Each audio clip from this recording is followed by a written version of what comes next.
गुरुजी, क्या गीता में मिलावट हुई है? देखिए, जो वर्षों से हमारे पास गीता उपलब्ध हो रही है वो तो चल रही है, पर गीता महाभारत का एक भाग है। महाभारत एक बड़ा काव्य है, उसका एक अंश गीता के रूप में है जो आध्यात्मिक उपदेश है, विशेष कथन है। तो महाभारत के लिए भी कहा जाता है, महर्षि दयानंद ने लिखा है, ये महाभारत पहले 10,000 श्लोक का था और अभी 1 लाख और उससे अधिक का हो गया है। तो इसका कलेवर बढ़ता गया।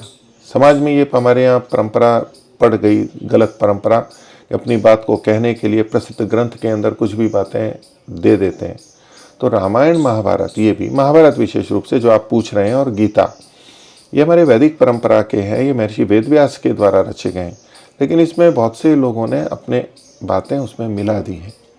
तो महर्षि वेदव्यास जी वेद के ज्ञाता थे, वैदिक परंपरा के थे, तो एकदम स्पष्ट है कि उसमें वही बातें होनी चाहिए जो वेद के अनुकूल हों। और यदि उनमें वेद के प्रतिकूल बातें हमें मिलती हैं तो इससे हमें पता लगता है कि वैदिक परंपरा की भिन्न बातें इसमें डाल दी गई हैं, और इसी को हम कहते हैं कि इसमें मिलावट की गई है।